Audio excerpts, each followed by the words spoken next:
Assalamualaikum warahmatullahi wabarakatuh. Selamat pagi anak-anakku semuanya. Hari ini kita akan melanjutkan pelajaran sejarah kita, yaitu tentang kolonialisme dan imperialisme di Nusantara. Untuk mengawali pembelajaran kita pada pagi hari ini, alangkah lebih baiknya kita memulai dengan membaca doa. Kepada anak semua, silakan membaca doa di tempat masing-masing dimulai. Berdoa selesai, selanjutnya Ibu akan absen satu persatu.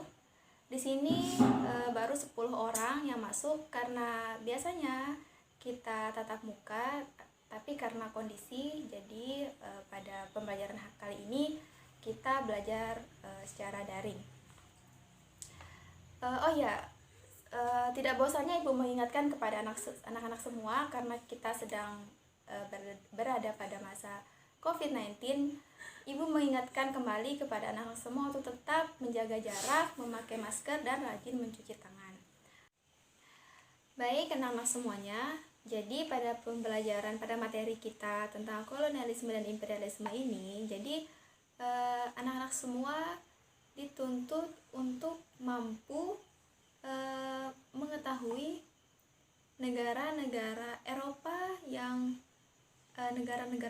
mana saja yang datang ke Nusantara. Kemudian juga mampu menjelaskan bagaimana proses masuk bangsa-bangsa Eropa ke Nusantara, serta mampu mendeskripsikan bagaimana latar belakang masuknya negara-negara Eropa ke Nusantara.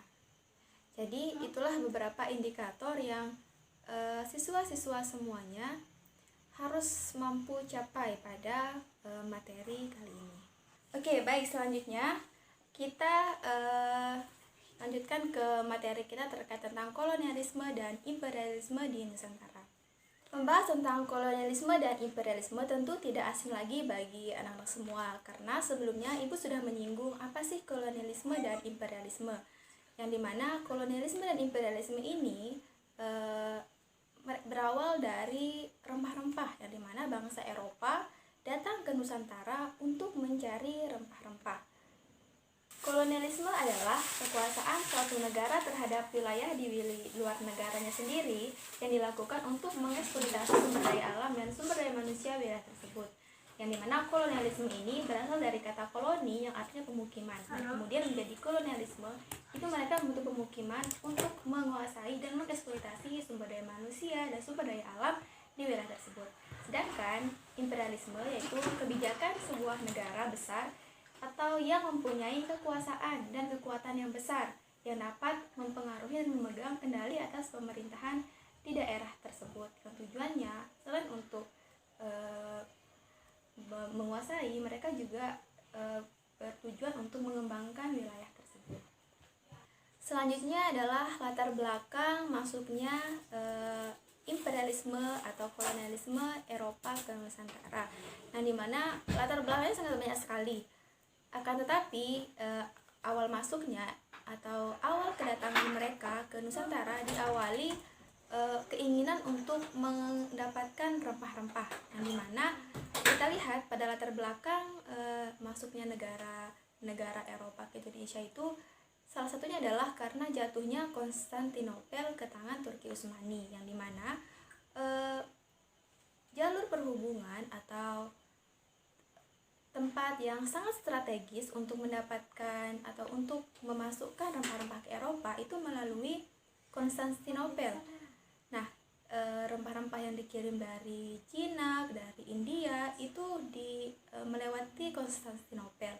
Nah, ketika Konstantinopel ditaklukkan oleh Turki Utsmani, itu menyebabkan kurangnya pasokan rempah-rempah yang masuk ke Eropa, yang menyebabkan harga rempah-rempah sangat mahal sekali, yang kemudian mendorong bangsa-bangsa Eropa ini untuk pergi mencari rempah-rempah sendiri. Nah, itu yang menyebabkan mereka berlayar ke berbagai macam wilayah di dunia untuk mendapatkan rempah-rempah. Nah, negara pertama yang masuk ke Nusantara adalah bangsa Portugis, yang dimana dialah yang awalnya mereka mendarat di benua India, kemudian masuk ke Malaka. Nah, ketika bangsa Portugis ini kembali ke Eropa, Nah, itu menyebabkan mereka ingin kembali lagi ke Nusantara untuk mencari rempah-rempah yang sebanyak-banyaknya.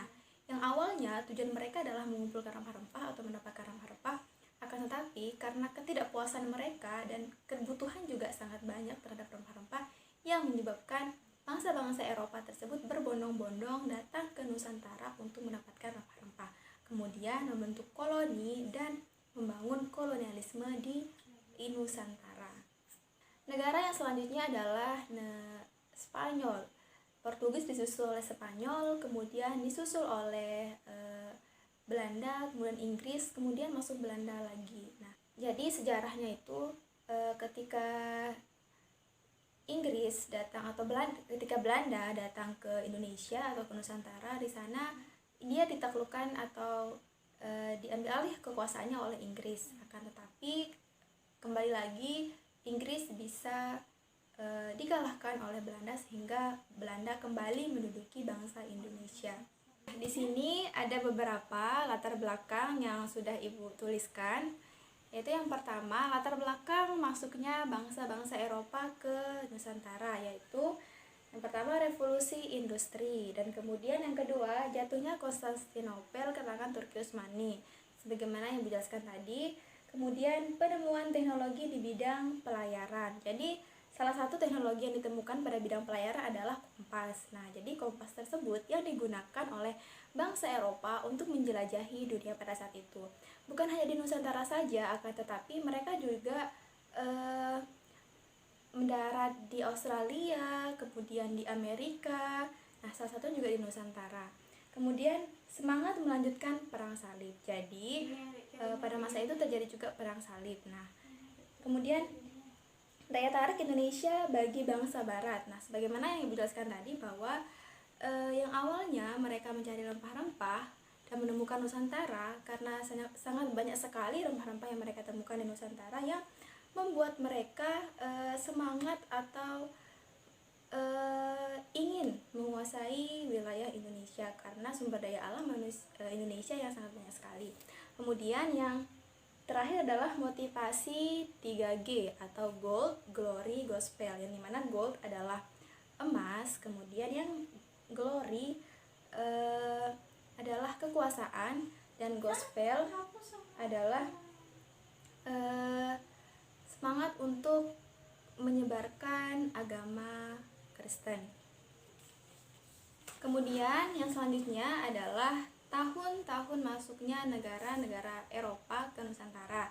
Di sini Portugis masuk pada tahun 1511, Spanyol 1521, dan Inggris 1579, dan Belanda 1596. Itu adalah tahun berkuasanya bangsa-bangsa Eropa di Nusantara. Nah, anak-anak, jadi itulah sedikit penjelasan dari Ibu tentang bagaimana proses masuk kolonialisme dan imperialisme di Nusantara, serta penyebab-penyebab mereka masuk itu apa, kemudian tahun-tahun mereka datang ke Nusantara itu tahun apa saja. Nah, semoga pembelajaran kita pada pagi hari ini bermanfaat dan anak-anak semua tetap sehat. Sekian. Wallahul muwaffiq wal hadi ila sabilir rasyad. Assalamualaikum warahmatullahi wabarakatuh.